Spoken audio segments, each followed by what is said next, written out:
Could you imagine being murdered before your fifth birthday and no one knowing your true identity for over 65 years? If so, this is the case of the boy in the box, who has now been identified. If you want to know more about this case, please continue watching.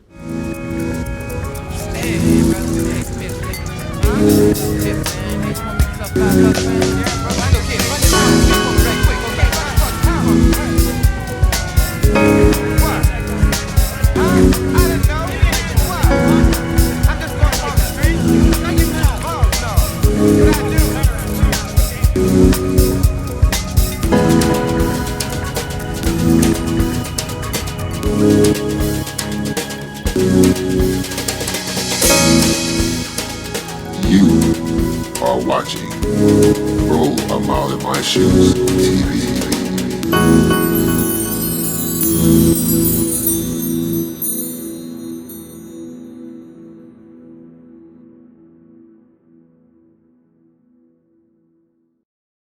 Over the years, many of us have come to know the boy in the box as the case of the 4-year-old child who was found in the woods in Philadelphia wrapped in a blanket and placed in a bassinet box. His injuries were consistent with someone who had been previously abused and had been abused in the past. And as of this week, he now has a name. His name is Joseph Augustus Zarelli.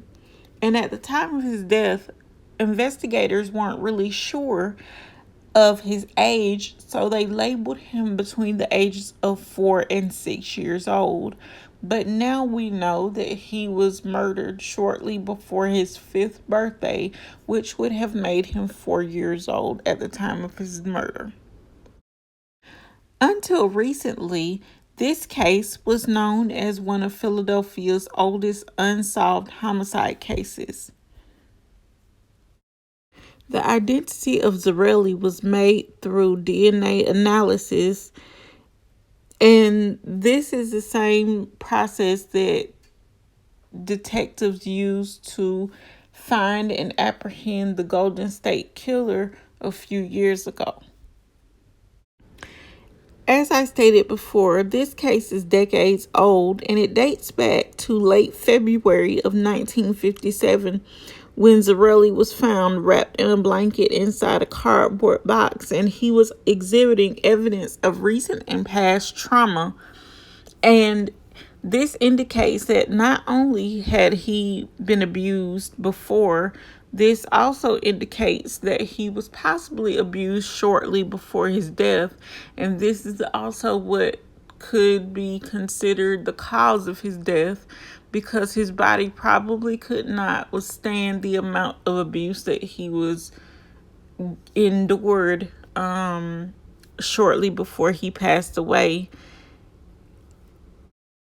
As many of us know, the sad but sickening truth is that after this little boy was reported missing or found deceased, no one ever came forward to claim him as their child, and his identity remained a mystery, despite numerous attempts to identify him over the years. I think that this is really, sad as well as sick that someone could harm their child, let alone any child, and dispose of them in that manner. Although Joseph Zarelli now has a name, his death is still an ongoing investigation, and it remains a mystery. But if my memory serves me correctly, when I first heard about this on the news, they said that the people who are believed to be his parents are now deceased. Now, my thing is, I wonder, did they have any other children? Did these children know about Joseph? And if so, had they ever had questions as to what happened to him? Why he was no longer seen around the house or with the family at all? Did Zarelli ever have a chance to go to any preschool or anything of that nature? Did any of the people who knew about him ever question as to what happened to him? Did anybody have any concerns about never seeing him again? These are all types of questions that I have. And I know that many of the people, including the detectives who worked this case, many of them are no longer alive anymore.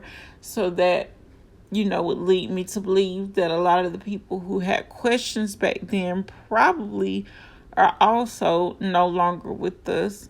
But I still have so many questions about this case that probably won't be answered until it is fully resolved and closed, to definitively say that anybody who is linked to this case or had any questions or ever made any contact with this child, if once it's said that they are no longer alive or can't remember anything or have given all the information that they've had, this case can be closed. But I just have so many questions about this.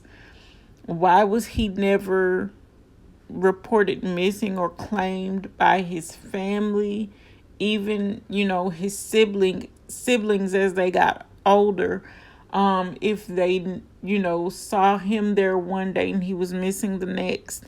These are all questions that I have. But a lot of people are also speculating that his mother was the daughter of the man who ran the foster home that he was said to have disappeared from. And this foster home also had a bassinet similar to the box that he was found in the woods that day by the student, and also previously found in the same area by the hunter. And many people believe that she didn't report him missing because she didn't want to be seen as an unwed mother, because back then, in those days, that was something that was like a big no-no, and you weren't supposed to do that. So I guess that would lead to the mystery of why she never reported him missing.